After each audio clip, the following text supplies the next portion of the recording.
जय हिंद साथियों, स्वागत है आपका फिर से हमारे एक नए एपिसोड में। दोस्तों यह वीडियो इस सीरीज का पार्ट 3 है, जिसमें हम लोग अपने DPP3 पे पहुंच चुके हैं। ओके दोस्तों, ये अपनी कहानी है DPP3 की। बात समझ रहे हैं ना? ये जो सामने अपना DPP दिख रहा है, ये DPP3 है। आपको पता है कि इस DPP के माध्यम से हम लोग क्लास 10th के मैथमेटिक्स के ऑब्जेक्टिव क्वेश्चंस को क्लियर कर रहे हैं। ठीक है ना? इनमें सभी क्वेश्चंस को शामिल किया गया है जो बोर्ड एग्जाम में पूछे गए हैं या पूछे जाने वाले हैं। ठीक है, एकदम टॉपिक वाइज, चैप्टर वाइज हम लोग पूरे क्वेश्चंस को करा रहे हैं। तो कृपया आप ध्यान से देखिए, हमारे चैनल को सब्सक्राइब करिए और अपने तैयारी को एक नया मोड़ दीजिए। समझ रहे हैं?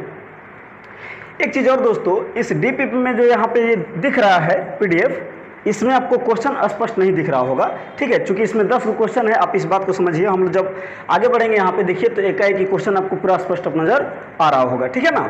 तो हम लोग एकाएक करके इन सभी 10 क्वेश्चंस को हम सॉल्व करेंगे। दोस्तों जो भी चीज़ हम यहाँ पे बता रहे हैं, पढ़ा रहे हैं, समझा रहे हैं, इसकी सारी PDF हमारे टेलीग्राम चैनल पे मिल जाता है। आप इस वीडियो के नीचे डिस्क्रिप्शन में जाइएगा, वहाँ पे हमारे टेलीग्राम चैनल का लिंक मिलेगा, उस पर क्लिक करके वहाँ से आप जुड़ जाइए। वहाँ पे ये सारा का सारा PDF हम अपलोड कर देते हैं। पहले जो है PDF वहाँ पे भेजा जाता है। ठीक है, बच्चे उसको सॉल्व करते हैं, फिर इसका वीडियो सोल्यूशन मुहैया कराया जाता है। आशा करते हैं कि इस वीडियो से आप जरूर कुछ सीखेंगे, मज़ा आएगा आपको। तो आप हमारे साथ बने रहिए और शुरू करते हैं क्वेश्चन नंबर 1 की। तो इस DPP3 की जो क्वेश्चन नंबर 1 है साथियों, वो है किसी बहुपद PX का शून्य K होने की शर्त क्या है। बात को समझिए। अगर कोई बहुपद है अपने पास ना, तो उसके शून्य को हम कैसे डिफाइन करते हैं? किसी बहुपद का शून्य क्या होता है?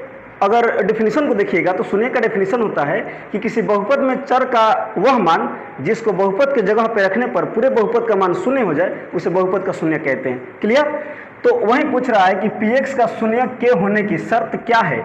तो हम क्या कहेंगे कि जैसे ही PX है अपने पास, थोड़ा सा इसको और बड़ा कर लेते हैं साथियों। ठीक है, PX अपने पास बहुपद है और हमें बताना है कि K अगर इसका शून्यक है तो उसके लिए शर्त क्या है। तो देखिए, P और X के जगह पे K प्लॉट करने पर जब पूरे बहुपद का मान यहाँ पे शून्य मिल जाएगा, तो हम कहेंगे कि यह जो K है इस बहुपद PX का एक शून्यक है। मतलब कि किसी बहुपद के शून्यक होने का शर्त यह है कि उसको बहुपद में चर के स्थान पर रखने पर पूरा बहुपद 0 हो जाना चाहिए। ठीक है, तो आशा करते हैं क्वेश्चन आप समझ गए होंगे। ठीक है ना? तो समझ तो गए होंगे, बट ऑप्शन में देख लेते हैं कि ऑप्शन कौन सा है।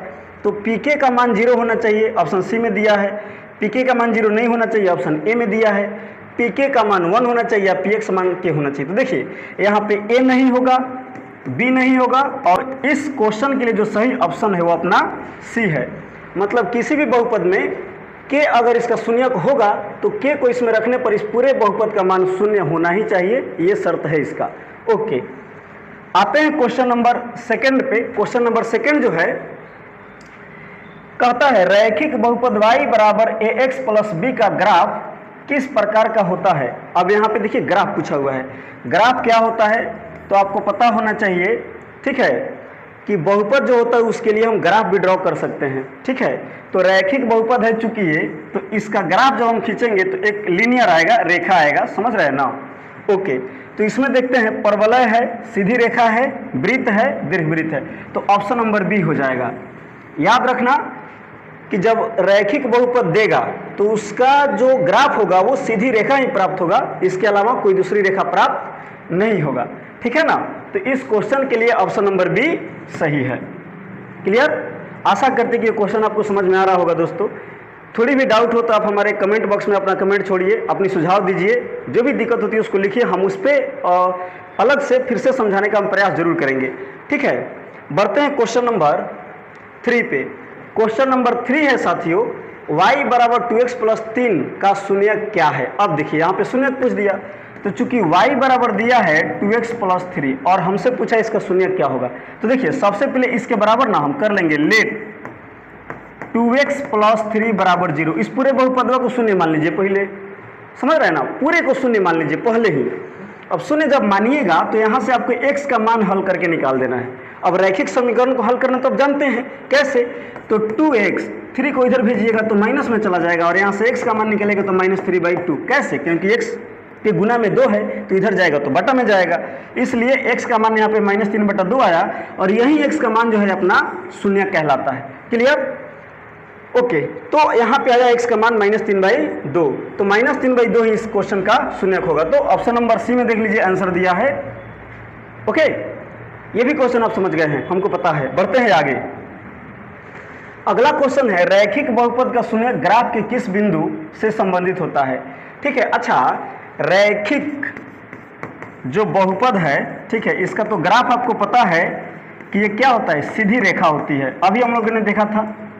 ठीक है, अब क्वेश्चन में बोला है कि रैखिक बहुपद का शून्यक ग्राफ के किस बिंदु से संबंधित होता है, तो कहता है y अक्ष से, x अक्ष से, मूल बिंदु से, किसी से नहीं। तो याद रखिएगा हमेशा शून्यक किस पे देखा जाता है, x अक्ष पे देखा जाता है।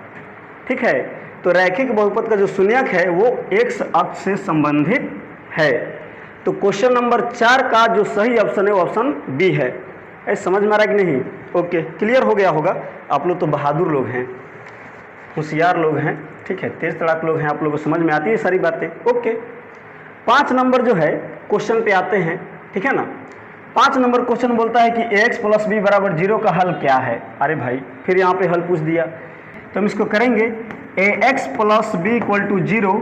और अच्छा, ax का मान जब निकालेंगे तो b को उस साइड भेजेंगे, तो माइनस में b चला जाएगा, और यहाँ से फिर x का मान जब हम कैलकुलेट करेंगे वो आएगा -b, और बटा में आ जाएगा a x का मान क्या आ गया, -b/a आ गया। समझ रहे हैं, x है, x हमेशा तकलीफ देगा आपको, समझ रहे हैं, चाहे वो मैथ के क्वेश्चन में हो या रियल लाइफ में हो। समझ में आ रहा है कि नहीं आ रहा है?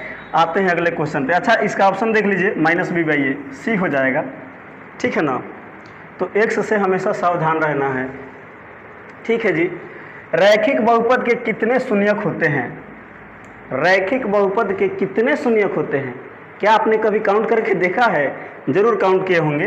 रैखिक बहुपद का होता है ax + b बराबर, माफ करना, रैखिक बहुपद का जो व्यापक रूप होता है यही होता है, और चूंकि इसमें x का मान यहाँ पे निकाला जाएगा तो वही अपना शून्यक निकलेगा। ठीक है, अच्छा यहाँ x जो चर है इसका घात कितना दिख रहा है? घात कुछ नहीं है, तो घात यहाँ पे 1 है।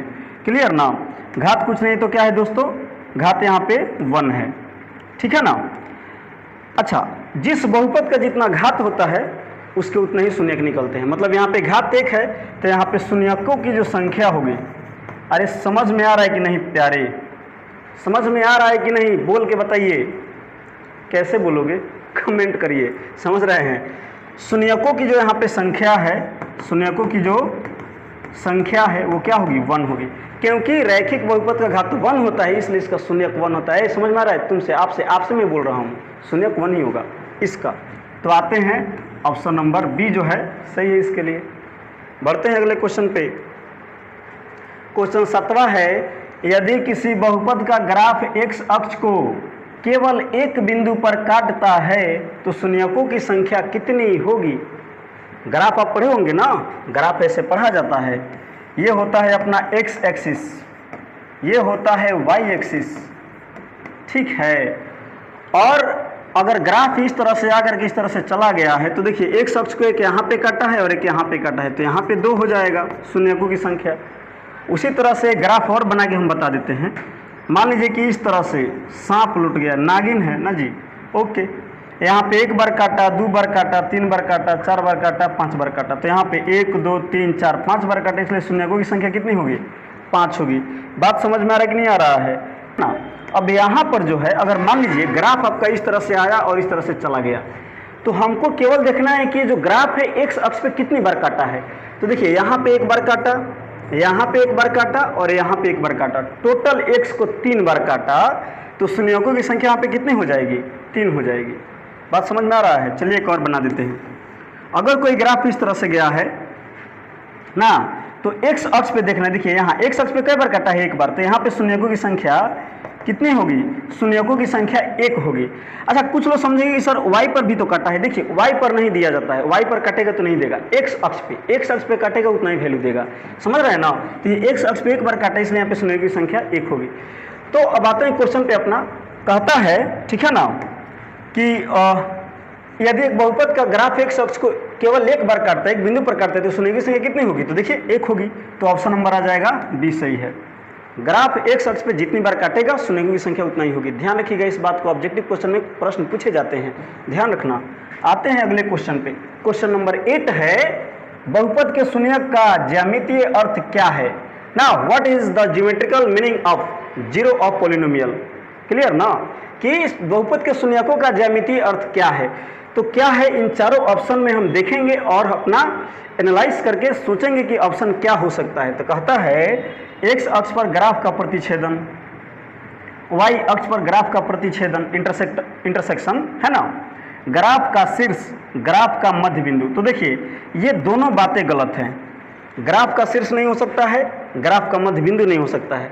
आते हैं बी पर, वाई अक्ष पर ग्राफ का प्रतिच्छेदन, ये भी नहीं होगा। अभी हम लोग देख रहे थे कि जो भी शून्य की संख्या निकल रही है वो एक्स अक्ष पे जितनी बार काट रही है उतना ही शून्य की संख्या निकल रही है।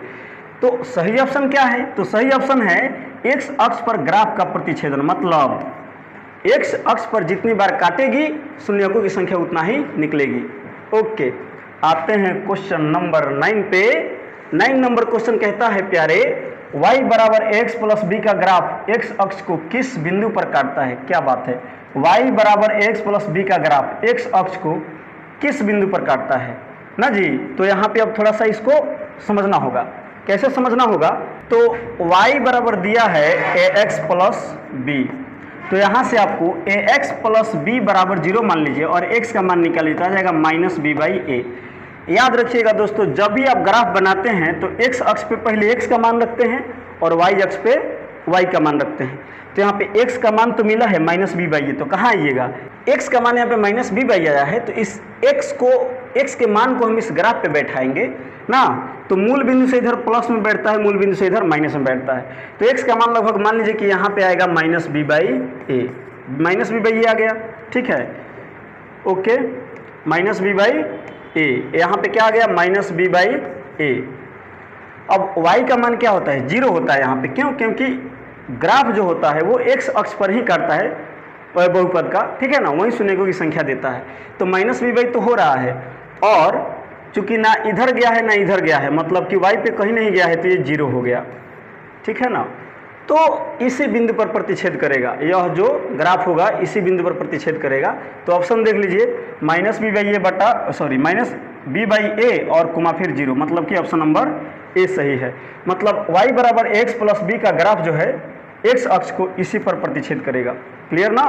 क्वेश्चन नंबर 10 है साथियों, ठीक है, किसी रैखिक बहुपद का शून्यक क्या है, क्या दर्शाता है, रैखिक बहुपद का शून्यक क्या दर्शाता है, एक्स निर्देशांक, वाई निर्देशांक, ढाल, घात ना।